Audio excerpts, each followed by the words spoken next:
Hello and welcome to this video all about ideas for your recap and review part of your phonics session. Before I start, I just want to reiterate some points I've made in previous videos in that your phonics session needs to be rigorous, fast-paced and challenging for all children. And giving them a rigorous, fast-paced session will ensure that the children don't have time to switch off, they're kept on their toes and they're engaged throughout. Also within your session, as well as review and rehearse, you need to make sure that there's new learning that's happening and they are given the opportunity to apply this to reading and writing in every single session. It's all well and good that children can look at a grapheme on a piece of paper and know what the phoneme is for that grapheme. But if they're not able to apply this to reading and writing by blending and segmenting, and forming letters on a page, phonics is pretty pointless. So the phonics session is not really centered around being able to recognize phoneme and grapheme correspondences. That's just one tiny little bit of it. The most important part of your phonics session is the application, applying it to reading and writing. So that needs to be involved in every single phonics session. Okay, let's now get on to ideas for review and rehearse. This is as simple as letting your children have a look at your phase or sound mats that you have in your setting, and you say the phoneme and they tap it as fast as they can. So sometimes you might use the picture side, or sometimes you might just use the letter side. And so for example, the adult might say k as in duck, tap, t, n, d. Fast-paced, rigorous, and it's a fast identification of the geography of your chart so that when the children are working on their writing, they know exactly where they are if they can't remember quite what they look like, and they can just refer to their sound mat again. Or you might use the letter side of your sound mat and you say ng, sh, oo, and so on. So for example, we have covered phase 2 and 3, so we'll have those mats in front of us and you will say, can you type the word light? And I'll do it as fast as they can, L-I-T, light. Can you type the word fast, fast, and so on. And that is a really quick way where the children are not having to write, but they're practicing that application to writing skill just by typing. Bingo is another game you can play in your revise and rehearse session. So you might have a bingo board, a different bingo board for all of the children with some counters, and then you say things like head. And the children have to find the bed, because it rhymes with head, and cover that over. As they get used to this kind of game, they will be really quick at it. Or you might have wet, net, or you might have head, red. And adapt your bingo game with alliteration bingo. So then you might have robot, red, tiny, 10, naughty, net, jiggly, jet. Blending bingo. So then you will say things like bed, and the children have to cover the bed, leg, and the children cover the leg. Bingo is a great game for developing all of those skills, and you can adapt it for whatever phase you are on. Revise and rehearse in phase 3, you can use your sound mat within your setting to revise the grapheme that goes with each of the phonemes they know. So for example, within this one, we've got as in fur, ow as in cow, and oi as in coin, but silly me, I've cut the graphemes off the bottom.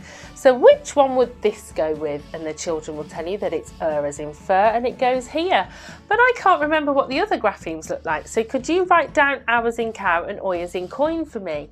And the children love doing that because you're so silly and you've missed them off and they know the answers. This one is another example of that. So we've got th as in feather, ng as in king, and a as in snail. Which one does this belong to? That's right, it's th as in feather. What's this one? I can't remember. And they say it's ng as in king. What two graphemes make the digraph ng as in king? Because we've got two letters together that make one sound here. Which two are missing? And they'll tell you it's a ng and a g that makes the digraph ng. And then you can ask them to write it. And as they write it, you can remind them that we've got a descender within that digraph, and the children can position the digraph on the line beautifully. You can see there that they had got a lot of interaction with you, and there was a lot of teaching points. Another one here with two that are quite similar. So we've got O as in boat and U as in moon. Which one does that have? Oh, that's right, that one goes there. Which two letters do we have here? We have an O and an A. So could you write that for me? And again, you can see that that is a really quick, simple revise and rehearse session that the children like because you are so silly. You can develop that further by using words and having missing digraphs within words.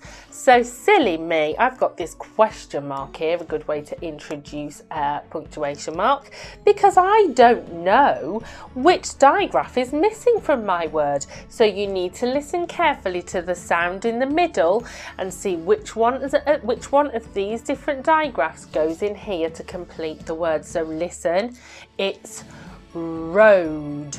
Road, and the children will say road. It's O. O was in the middle, and they remember and have to recall what the letters look like in that digraph for the word road. And they might just write the digraph O, or they might write the whole word road. And again, you've got an opportunity there to discuss that we've got an ascender in that word. Here's another one, silly me. This time the digraph is at the end of the word, long, long. Let's use our sound fingers to listen. Long, long. It's ng at the end, ng as in king. And again, they can have a go at writing that word. You can revise and rehearse using an image and words. So for example, we've got an image of a shark here, and we've got some words down here. Sh and ch are often mistaken with the children. So we can use those common misconceptions in our revise and rehearse session. So let the children decide, this is a picture of a shark, which one of these words say shark? And they can have a go at sounding them out. Ch-ark, chark, it's not that one. Sh-ark, shock, it sounds a bit like that, I'm not sure. Let's see the others. Sh-ark, shark. It's either this one or this one. Let's check. Ch-ark, chark. Right, which one could it be? Let's listen carefully. Sh-ok, shock. Sh-ark, shark. And you can see there how those common misconceptions, sh and ch and o and are often muddled up, so the children can revise and rehearse identifying those properly. You can use it as an opportunity to rehearse letter formation families. So a lot of phonics schemes now have handwriting stories. So these ones are mine. I'm going to talk you through those.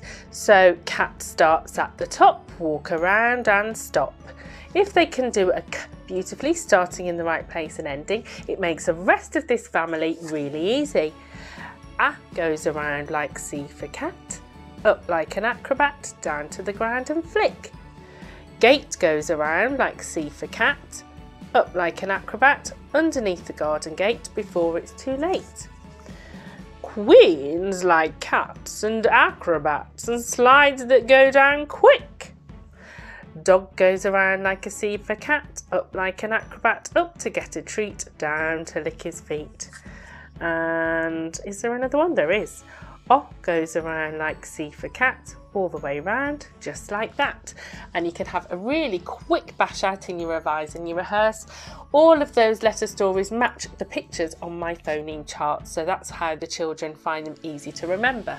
Reading with words that have the same ending at the end is a really good one for children to rehearse blending in their head. So we do can, ban, ran, fan. What did they all end with? They all ended with an. Wet, bet, let, set, get. And we call that speed reading, so the children are rehearsing reading quickly. So begin our session by rehearsing those tricky words that they need to learn to spell just by sight. So teaching them in groups is really simple. So if they know how to write me, we know how to write B. If we know how to write B, we know how to write we.